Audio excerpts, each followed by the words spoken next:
Welcome to the a16z podcast. I'm Michael Copeland, and I'm here today with Benedict Evans. Benedict. Hello. And Andreessen Horowitz partner, Zal Bilimoria. Hi, how are you doing? Good.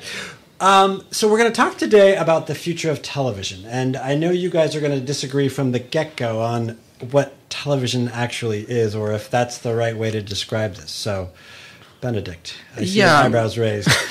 Well, I always like to disagree with everything on principle. I think there's I wrote a blog post a week or two ago called sort of Notes on TV, and part of the reason I gave it that title was because you've got 2 or 3 or 4 different blocks here that are all kind of almost independent of each other. So in the USA, there's a question around the control of content and the willingness of cable operators and channel operators and content owners to allow a different consumption model. And there's a lot of industry dynamics that make them very reluctant to do that because, as I said, everybody hates the way US TV works except the US TV industry. And there's a lot of very strong incentives and very strong power relationships that mean you can't just turn up with a new device and somehow get a completely different experience. And then there's a second question around the availability of devices and what kind of device it would be and what the experience would be, presuming for the sake of argument anything you wanted to watch was available on that device. Well, what would that be? Would it be touch? Would it be on the TV? Would it be a tablet? What would that actually mean? And then there's a third question, which is, well, what do people actually want to do, presuming that you had that nirvana of every device, of the right content on the right device? Would people switch all of their viewing over to a pure on-demand experience, or would that make up, 10, 20% of your viewing and you'd still watch scheduled TV? And there's a final one, which is, well, when we say TV, what do we even mean when we say that? And they kind of flow through. And so there are all these kind of separate moving parts around this puzzle of, we've had this communal experience for the last 50, 60, 70 years. And every piece of that is now getting attacked. And there's this very brittle thing around the US TV market structure, and then there's some bunch of problems around what the device is. But presuming you solve all of those, it's still really kind of open-ended as to what that would actually mean. Mm-hmm. Zal, I want to bring you in, and I don't want to brand you as the attacker, but you did run mobile at Netflix. So you grappled with all these questions that Benedict has laid out, and is he heading off in the wrong direction already, or where do you see the common ground? Well, I think the definition of television, we're talking about future of television here. It's really interesting because television is essentially just video on a screen, and like you said, it's what device is it on, what content are you viewing, and is it linear or is it time shifted or whatever the case might be. And I think at Netflix we saw that growing shift to mobile. We saw that growing shift to not only from the TV linear programming model, but I think more than 60% of streaming hours on Netflix are coming from the major game consoles. So even the game consoles are getting into it with PS3, Xbox, Wii, etc. So it's not even the native software on TVs that are driving this, but actually the hook-in. So I think television is an interesting term, but whether we talk about the future of video or the future of television, I think we're talking about video entertainment on any device. Yeah, I think there's a kind of a principal point, which is you're going to move towards more of a curve. That is to say, the economics of broadcast TV led you to certain types of content and certain types of schedules, just as the economics of the printing press led you to books had to be over a certain length and magazines had to be over a certain size, and so on. And so you have some different things around, well, you have long-tail content. But you also have, if you look at, for example, the BBC does stats for iPlayer consumption, and you look at the viewing, and it's all, the top soap operas, the top TV shows, and it's all catch up for what was on in the last 7 days. So there's this sort of fantasy that, and again, the same thing you see for Netflix. Actually, most of what people want to watch is concentrated in quite a small segment where the economics get concentrated. It's almost like it's L-shaped rather than a curve. That's right. I think, the hits are really starting to drive, I think, Netflix's business, which is why they realize that they can spend $100 million to actually fund a total of 26 episodes across 2 seasons for House of Cards. Actually, it's probably much more than $100 million. I heard from Kevin Spacey in an interview that it was much more than $5 million an episode to even fund that thing. So I think, Netflix has moved from a movie, streaming company into a TV streaming company, and that's just happened in the last few years. And I think people want that short form content. They want to be able to watch that anywhere, anytime. And they want to be able to do that either in one at a time or back to back to back. And I think many people, including myself, did a marathon weekend when season 2 came out of House of Cards. Yeah, it's kind of funny that Netflix went from posting you 10-year-old content to basically streaming stuff live. So kind of they've moved all the way along the release cycle up to, it's up today and you watch it all at once. I mean, there's a sort of set of questions around, how that stuff gets made, because Netflix obviously have data and Amazon has data, and the TV companies traditionally didn't have data and used the sort of pilot system to work out, well, what are we going to make? And so there's arguments about how you can make programming more efficiently. But at the same time, it's still, as you said, hundreds of millions of dollars to make this stuff. I remember somebody coming up to me and saying, well, what would it take to completely disrupt the US TV market? How much would you have to spend? And I'm like, I don't know, $10 billion, $20 billion. It's the same as, well, how much would it cost me to build a nationwide cellular network with wireless, with Wi-Fi? It's like, $20-30 billion. Yeah. That's what it costs. So the money, and there's always this sort of misperception that you can turn up with technology and disrupt it. But actually, the point of Netflix and the reason why the existing model is so strong is it's actually, it's the content that's the lock on all of this stuff. And having the business model to make the most amount of money possible out of that content is the crucial thing, which incidentally is why I don't think it makes any sense for, come at it slightly differently. You have Apple and Google and various other people talking about commissioning content. Yahoo, et cetera, et cetera. Yeah, right. And the question is, well, is what you're talking about seeding your platform so that it will be a bit more attractive to consumers?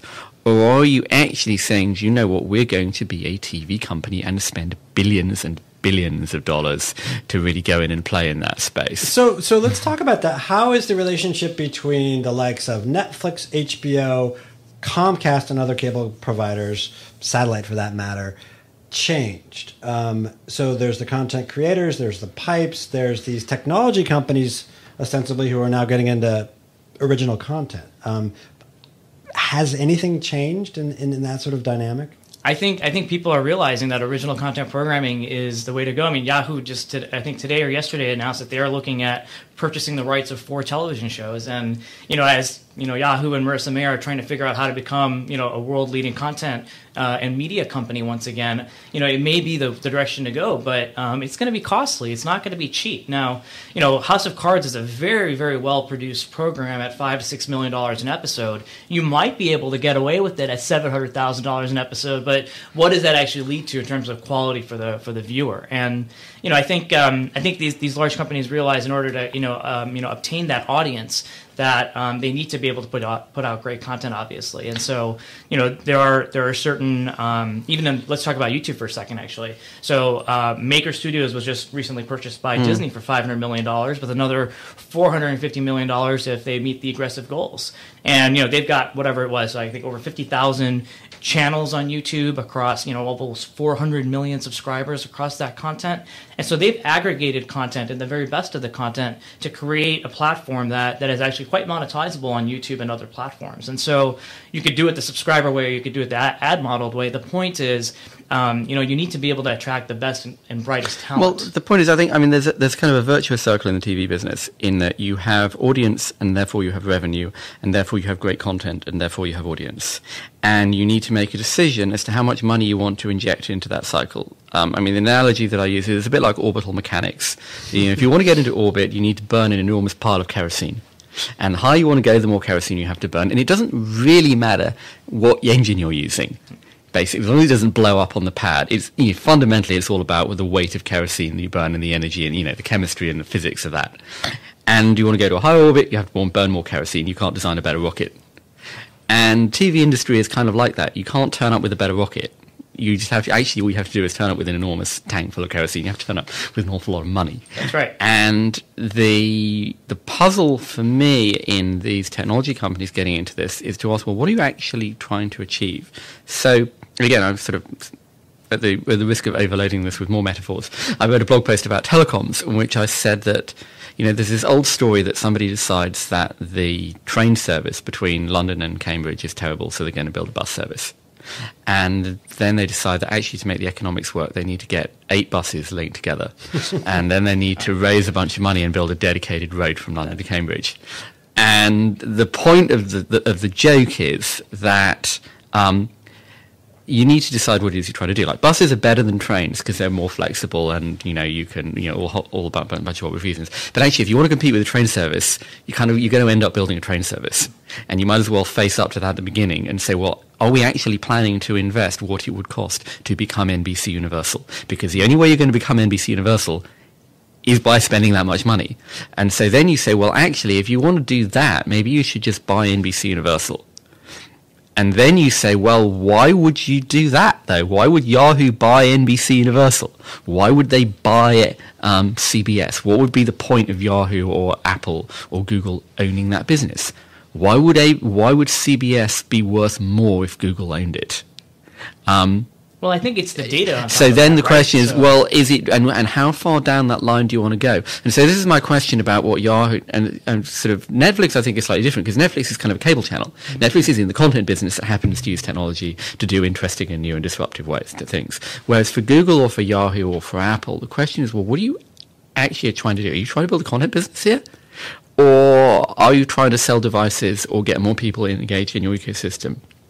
And if it's the latter, then, well, you're going to put a few interesting pieces of content in there to make your device a bit more appealing relative to the PS3. Or to make your Apple TV more appealing relative to the Amazon Fire. Or you're going to buy a bit more content so the Amazon Fire device will seem a bit more appealing relative to the Apple TV, and that will get you more customers for Amazon Fresh. Yeah. And so what is it you're trying to achieve here? Are you trying to build a train system, or do you want to have or do you just want to have a simple, nice little local bus service that has a whole bunch of other objectives? Because as I said, actually, if you want to be NBC Universal, Google isn't going to do that any better than NBC. Mm-hmm. Yeah, absolutely. No, I think with Netflix and some of these other large providers, I think as far as technology companies go, they're using data to actually figure out what the right thing is. Yeah, exactly. But they're great. They're building a great content company. That's right. They're focused on that. That is their goal. Absolutely. So the future of television sounds like the present and the past. Well, I mean, there's a question here we haven't really talked about, which is, and this is the thing that occurs to me looking at the Fire TV thing, which is if you look at what happened to the music business, music was an ecosystem battleground, and it's turned into a checkbox commodity feature that you throw into any new product as like something you have to have. You're launching a phone, you're launching this, you've got to have a phone in music service. But nobody really cares anymore because it's all gone streaming, there's no switching cost, so it's become a generic commodity. And now it feels like maybe the ecosystem battleground has moved on to TV. And so it's Apple or it's Google or it's Amazon. Facebook doesn't have a TV product for some reason, presumably. I don't know what the next $10 billion deal Zuck will do. He'll go out and buy Netflix. But you look at the Fire TV and how many different TV services are on that? There's like 10, 15. That was it's the funny thing in the UK, Amazon is fighting a battle to the death with Netflix and, with really super aggressive pricing, trying to squeeze Netflix out of the UK market. In the US, that's not really the point at all. It's just Amazon Video, Netflix Video, whatever. Get them on the device and get them to buy groceries from us, get them to buy diapers from us, get them to buy headphones from us. And the TV is the loss leader. So there's this question around, as I said, what is the purpose of this? And what is the end game for how valuable the TV distribution platform becomes? Yeah, I think so I think there's going to be a monumental Supreme Court case that's going to start in 2 weeks with Aereo, right? So if you don't know what Aereo is, that's like basically they lease you an individual antenna, and you can actually stream that content from any device from anywhere based on that. And they're going up against the big dogs, the NFL, MLB, the ABC. All these guys are thinking this is going to be over the top retransmission, and so they're trying to fight against it. But it's a lovely hack. It's a lovely hack. It's a regulatory hack. It's like Nextel. That's right. But aren't some of the best software businesses based on regulatory hacks? Yeah, but the question about regulatory hacks is whether you're cutting through some sort of fake pricing structure to get to the real underlying economics, or whether you're just hacking the pricing scheme. Yeah. Long distance is a great example of that, where there was no reason why long distance was as expensive as it was anymore. But there's other things where, people can just change the rules. You're dependent on, you're basically exploiting a piece of marketing that other people have done, and they can just change that and cut you off. So there's a puzzle there around how all of that US content gets unlocked. But then the broader question, as we say, is, well, supposing it does all get unlocked, well, what is the device experience like? Is it Fire? Is it Apple TV? And the puzzle I have around all of these devices is they're all sort of pre-iPod. You know, it feels like they're all sort of, you know, it's like the joke, I'm playing all the right notes, not necessarily in the right order.